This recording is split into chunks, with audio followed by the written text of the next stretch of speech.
This is the lecture on Renaissance, or as we might call it now, early modern literature.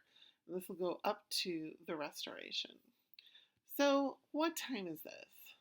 It really starts in the 1400s. It starts in Italy, it spreads north. This will go up to 1660 in England because that's when the Restoration begins. And just to a reminder, like when we talk about these times, like when we say 15th century, we're talking about the 1400s. When we say 16th century, we're talking about the 1500s. And when we say 17th century, we're talking about the 1600s. There are lots of names and lots of ways this period is broken down. Before, like around, like last time we were kind of like talking about Chaucer and Gawain, and that ended like right around 1400. Well, so what happens between 1400 and 1485? Well, for most of that period of time in England, we have the Wars of the Roses, and there's this kind of continual battle and shifting political power between two various kind of families and factions over who will hold the monarchy. That gets decided, shakes out basically in 1485 with Henry VII, Henry Tudor. And this is the beginning of the Tudor dynasty that'll last for about 100 years. The king after Henry VII is Henry VIII, like just a key Renaissance figure. And then we will get the Elizabethan age with Elizabeth I. She is also a Tudor, right? She is Henry VIII, one of Henry VIII's daughters. Elizabeth dies in 1603, and James inherits, and he's the King of Scotland, and then he also becomes the King of England. And this period is called the Jacobean Age. When James dies, Charles I takes over. This is called the Caroline Age. This period ends in 1649 when Charles is executed. And then we have a period without a monarchy. This is the English Civil War. We have what's called the Commonwealth period or the Interregnum. There are a lot of names for this period. And Oliver Cromwell is ruling England, but not as a king. So this is really a period of about 250 years or so, and there'll be just so many dramatic changes. Okay, I know this is a lot to write down, but these things are pretty important and you're going to want to write them down. These are all important elements of Renaissance literature. Classicism, the revival of interest in Greek and Roman philosophy, culture, art, etc. Humanism, increased focus on the secular world, certainly compared to medieval literature, and individuals. Concerns with government and kingship. Renaissance in England kind of starts with the Wars of the Roses, which is the battle over government. We end with a civil war and no monarchy for a while. This is also the age of discovery, the European discovery of the New World. This leads to a lot of imperialism and colonialism. We have increased education and literacy, which will lead to class mobility. The concept of the Renaissance man and what that entails for education and position. An increased focus on the individual as opposed to the community. A focus on the world of the court. This is still, we don't have mass markets. People don't make money from poetry, or, well, they do make a little bit of money from drama. The people don't make money from poetry yet. They write poetry for patrons, and those patrons are aristocrats. And an increased focus on theatricality and what we will call self-fashioning. And we'll go into all of these things a little bit more. So classicism. Based on new translations of Plato's works into Latin in the 1400s, We get a real revival of interest in Greek and Roman philosophy, art, literature, culture, etc. And specifically, we'll see this thing called Neoplatonism. And this is very important for a lot of the poetry that we will read. So you don't have to write down everything that's on this little paragraph, but what you should know is that Neoplatonism holds that true philosophical knowledge, I should say, is achieved by a spiritual experience where you merge with like the good or the beautiful.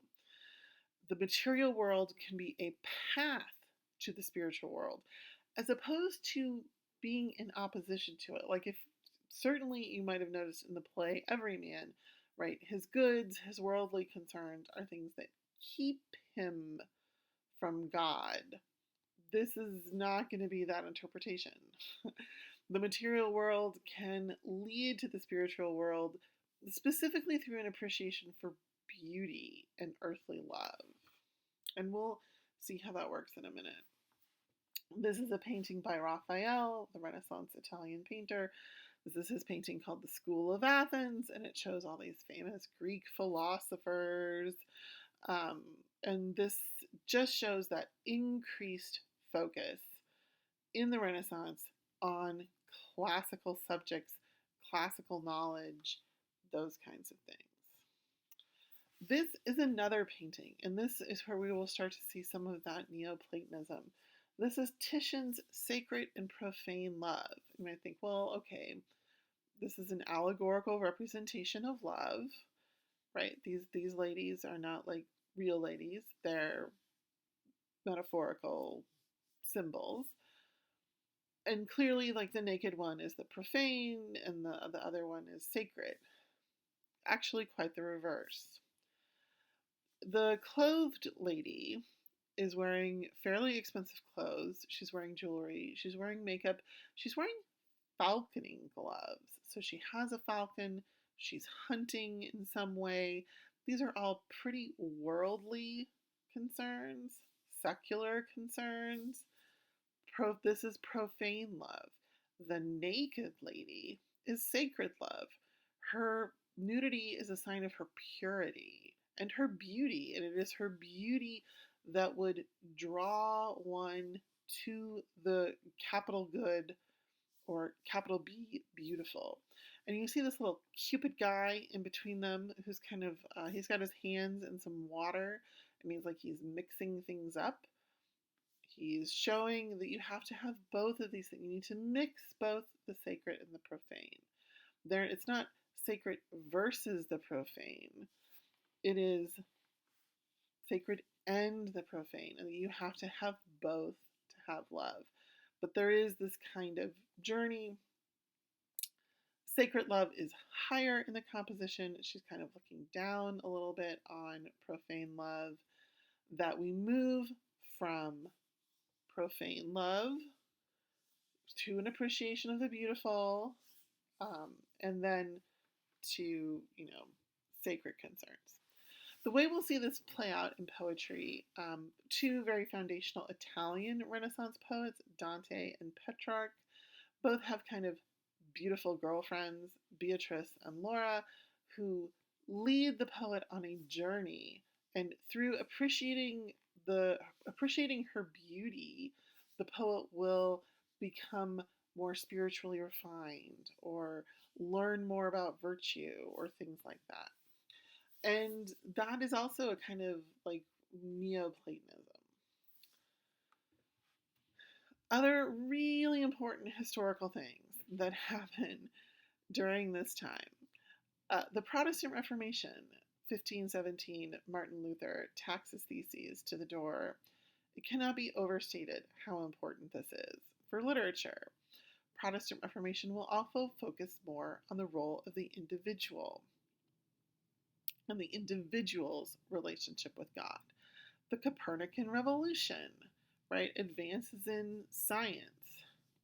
European discovery of the New World opens up all these kinds of new opportunities, new discoveries, technology. Two big things.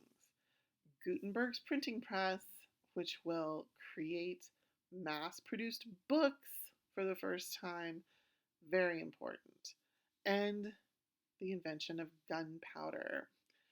All those wonderful knights in their armor, and remember that was really expensive, and that's why knights are kind of aristocrats, and they have this relationship with their lord. Gunpowder does away with most of this. Gunpowder democratizes warfare to some degree. We don't need knights in armor. I mean, we'll still have cavalry, we'll still have people on horses fighting, but when we have gunpowder, it just changes warfare completely, and it changes those relationships, the relationship between the soldier and the lord, right? They don't need to be aristocrats anymore. And so those medieval ways of life are really coming to an end because of these technology changes. Okay, remember I talked about the Protestant Reformation combined with Gutenberg's printing press. These two things really need each other because the Protestant Reformation increases literacy, and there we get the translation of the Bible into vernacular languages as opposed to Latin. Protestant Reformation increases literacy because of the focus on the individual relationship with God. It was important that you read your Bible now. So, also, printing press, printers, English grammar usage and spelling gets stabilized. On one hand, it had been kind of like destabilized, right, by Latin, Italian, Spanish, French, all those words that were coming into Middle English. And that's why Middle English is so different from Old English. And when we talked about like Middle English looks more like English, well, by the Renaissance, this is really going to look like English that we recognize. There is the great vowel shift. We will definitely talk more about that later. Okay, thinking of literacy and technology. This great chart about European manuscripts. Okay. Old English, Middle English times, so it's for like 1,000 years. And you can see like they're getting better at it. By the 15th century, Europe is producing 5 million manuscripts. Seems like a lot. Okay, look what happens once we have the printing press. 15th century, then this is still more printed books because each of these little bars is 50 million. So this is still more printed books than there were manuscripts in the 15th century. But by the 18th century, we have 1 billion books are being printed. That's just a huge increase in the number of books. And of course, if we have this increase in books, it's because people are reading them. The blue lines are the 15th century and the orange lines are the 18th century. And you see these changes in literacy. In the 15th century, Italy has the second highest literacy rate in all of Europe. But by the 18th century, that is not true anymore. Instead, your highly literate nations, the Netherlands, Great Britain, Sweden, those are Protestant countries. So that Protestant Reformation drives literacy. Italy does not. Italy is not a Protestant country. Spain is not a Protestant country, right? That we don't see as much change in the literacy there. Now there are places like Ireland has a big increase, but overall you can see that connection between Protestantism and literacy. And then very quickly, you do not have to write this down, all of this down, but just want you to know that there were humanist scholars who educated really important people, like Henry VIII is educated by Erasmus. He's a very famous scholar and writer in Latin, in English rhetoric and literature, and so leaders get that kind of classical humanistic education, and not just leaders. Guild schools start educating guildsmen's middle class sons in Latin and English rhetoric and literature, and we get this rise of these schools. I'm going to stop here real